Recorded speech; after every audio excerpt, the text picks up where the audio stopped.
Hey, joining me now is Dr. Eric Mandel. He is the director of the Middle East Political Information Network and senior security editor for the Jerusalem Report, but he's also a doctor, and his mother would be very angry at me if I didn't also mention that. Let's start with some new truths the public is just learning about some of these campus agitators, specifically Mohsen Modawi, this guy at Columbia who a judge just freed from detention. Our viewers here are very familiar with his story because I've been talking about it. I can't get over the fact that he's been an undergraduate student for 16 years. Of course, you're not an undergraduate student for 16 years. This is a phony. This is someone who's brought into this country to give us a problem. But we learned just yesterday that while trying to buy a gun here in New York, he boasted to the gun owners, to the gun shop owners, about all the Jews he killed when he was back in quote-unquote Palestine. This is the person who has been given the angelic treatment by the news media, the angelic treatment by Vermont Senator Peter Welch. Eric, you're not a 16-year undergrad in this country. This guy is basically a political mouthpiece for terrorists. What have I said that's wrong? What have I said that's wrong? Listen, these students who claim that their freedom of speech is being taken away, problem is what we're dealing with is conduct. It is not freedom of speech to threaten people, to intimidate people, to barricade yourselves in a dean's office, to vandalize. That is by a law and also against the university policies. These are just cowardly administrators that don't want to stop them. And it goes really back. We want to get to the core of this. We're talking about billions upon billions upon billions of dollars that have come in from foreign sources. The most nefarious is Qatar, and they have created a system on college campuses that brings in Israel, but I would really call them pro-Hamas faculty who indoctrinate generations upon generations, and we're dealing with that not just with this young terrorist supporter, but we see that as in young people who've come through colleges, elite colleges, who are now in Congress, corporations, organizations. And the problem is they're not just anti-Israel and pro-Hamas. They're anti-American. And that's really what we have to look at here. Freedom of speech, absolutely. We're not dealing overall with freedom of speech with these people. Yeah, again, it's so disingenuous. Everybody knows that freedom of speech doesn't include, as you said, disrupting classes, stopping people from getting to class, getting right in their face. I had video that I showed this audience last week of that same guy with a very loud alarm shrieking in the faces of people who were just standing there memorializing the Bibas family, you know, that family with the two redheaded toddlers who were killed. This is a very sick individual. And by the way, I didn't mention, in addition to the gun charges, to that gun thing that he talked about, he also has members of his immediate family who are known terrorists. Look, folks, I'm going to say it. This guy is associated with terrorists. He is not some kind of student who's just doing this out of his own volition. It's just not how that works. And I wish the people who talk about this First Amendment stuff knew what they were talking about, but they just don't. All right, let's talk about something many of us, and especially I know this is true of you as well, knew all along from October 7th on.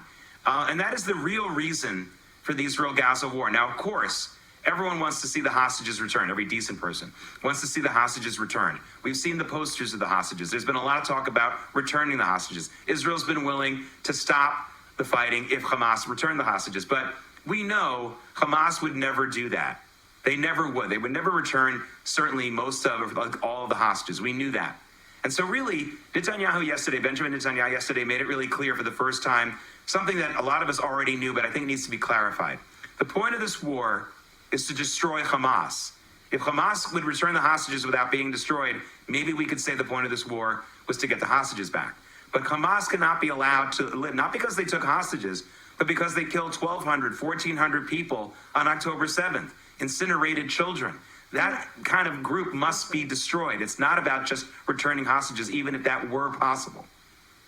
Right. I mean, you think about this. I think the analogy, you had a radical philosophy after World War II, Shintoism in Japan. And what did we need? We needed unconditional surrender.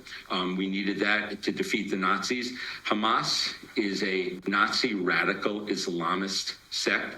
That is what they believe. They follow. They are the child of the Muslim Brotherhood, its leading outfit. In this part of the world, especially in the Middle East, you must show strength, power. The people who want Israel to defeat Hamas, but they won't say it out loud, are American allies, Egypt, Jordan, Saudi Arabia, the UAE.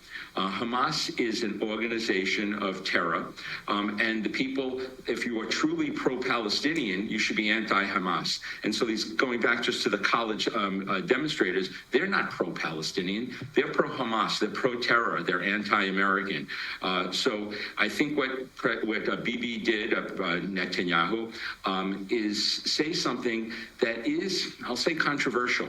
And the reason is because Israel, being a citizen army, where the majority of the people were fighting in reserves, and I was on the front lines many times, you always are taught and believe that nobody will be left behind.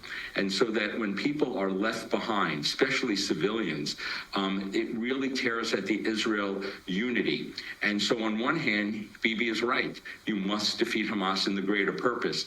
But Israel is a society that everybody is only half a degree of separation from somebody else, knowing a hostage's family, and so it is torn.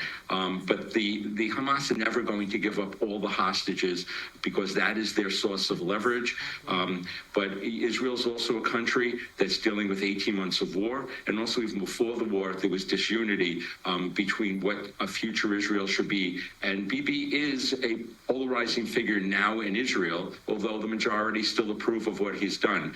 So Israel, first and foremost, they defeated Hezbollah. They have to allow it to be continued to defeat Hezbollah. They have to defeat Hamas. They have to be disarmed and not only a governing authority there. And then it all ties into their big patron, which is Iran, who must be defeated also. Yeah, Dr. Mandel isn't just whistling Dixie there when he calls Hamas a Nazi organization. Again, check your history. The Muslim Brotherhood, which is the parent of Hamas, was funded by the actual Nazis. I'm not talking about skinheads on the old Geraldo talk show. I mean the actual Nazis in Germany in the 20s and the 30s into World War II. They are very much an outgrowth of Nazi ideology. They should be labeled in that way, and that's very important. Lastly, it just looks like the terror never really ends. We had some serious wildfires going on, mostly around the Jerusalem area, just yesterday and the day before in Israel. Now, the good news is that these fires seem to be now under control. There are some people who have been arrested for it. Yes, it is terrorist arson. And sadly, it did seem to interrupt greatly the Independence Day celebrations in Israel, which are more than a 4th of July-like thing. Obviously, there are a lot of parties and things like our 4th of July, but Independence Day in Israel comes after Memorial Day for the soldiers, comes a few days after the Holocaust Memorial Day, where people talk about the combination, that correlation. The state of Israel is needed because of things like that. And then, of course, they also do something really interesting in Israel. They give out the Israel prizes. These are like their local Nobel prizes. It's a very, very big deal. They also have competitions. Very sad that this stuff was precluded. What can you tell us about the importance of that day and how these wildfires really put a damper in, just one respite? You said Israel's been at war for 18 months. It could have been a day of respite, and it was kind of stolen from the people. Another piece of victimizing. Well, the first thing here is this was environmental terrorism, and where were all of those campus protesters being upset about innocent trees, if you will, being destroyed, only if they're in a Jewish state. As far as the dichotomy between a country that first memorializes the 25,000 people since the 1860s that were killed and the thousands more that were injured, and then within a 24-hour period goes and celebrates its independence, especially during a war, is very unique to this society. And yet this society is always within the year in, year out, within the top 10 in the happiness index, even during war. war. So taking away from some celebration, the celebration would have always been somewhat muted because the war is going on, but Israelis know they always have to go forward. And it is fantastic as Americans that we have an ally that's like that, that is willing to put its soldiers, its children in harm's way so we don't have to put our American soldiers in harm's way. It saves us in the Middle East that we can have influence there. So celebrating Israel Independence Day is really celebrating a pro-American day for our American national security interests. So Israel, according to Ron Dermer, as somebody is known as BB's brain, his basically most important advisor said that he believes that all the seven-front war will be over within the next 12 months. That will be fantastic. But that means that 2025 is the year not only of defeating Hamas, but that means 2025 is the year of finally dealing with Iran. And we should I want to leave just saying what Marco Rubio's words were, that regarding Iran, that it not only must stop enrichment, stop missile development, stop supporting its proxies and terrorism, and allow U.S. inspectors in. I've been to that office through many generations, and he really gets it on Iran and on Hamas and on Hezbollah. I hope that that Secretary of State Rubio and now National Security Advisor Rubio has the president's ear, because he really understands that appeasement does not work in this part of the world, and Iran is a master manipulator, and let's hope that they're not manipulating our negotiator.